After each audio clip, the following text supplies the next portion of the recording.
मैं मैत्री Suryavanshi flash fit की तरफ से आ गई हूँ यहाँ पे आज आपटे रोड पे। जैसा कि आप देख सकते हैं कि गणेश विसर्जन की तैयारी जोरों शोरों से शुरू है। यहाँ पे लोग स्पीकर्स एंड ऑल बांध रहे हैं। आइए पूछते हैं लोगों से कि उन्होंने इस विसर्जन में क्या किया और उनको कुछ तकलीफ हुई क्या इससे। नमस्कार काका, तुम्हाला ह्या गणेश उत्सव मध्ये तुम्ही काय वेगळं केलं 10 दिवस?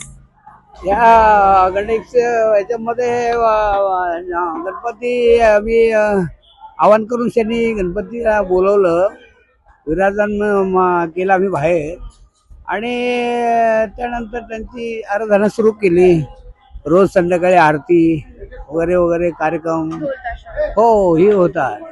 आता ह्या गणपतीला जवळ 50-60 वर्ष झाली. आपल्या जुना गणपती आहे आणि नित्यनियमाने कार्यक्रम होतात.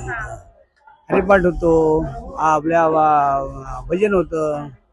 आरती गणपतीची आरती आम्ही स्वतःच आम्ही म्हणत असतो कार्यकर्त्यांमध्ये आणि अति सुंदर येते आणि लोक आमचे सेवा करतात गणपतीची आणि एवढा आनंद लुटतात की काय विचारता सोय नाही.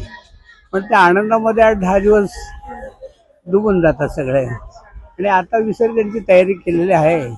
आता गणपती बाप्पाला आवाहन केले बाबा. कुठे विसर्जन करणार आहे तुम्ही? आम्ही इथं वंकरशेरला विसर्जन करतो आम्ही आणि त्या ठिकाणी त्यांना निरोप देऊन शाणी की बाबा गणपती बाप्पा मोरया, पुढच्या वर्षी लवकर या असं पुन्हा आवाहन करून पुन्हा बोलून घेतो आम्ही.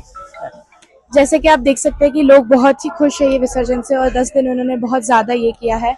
इसी के साथ मैं रिपोर्टर मैत्री सूर्यवंशी, कैमरामैन ईरा सिंह के साथ साइनिंग ऑफ।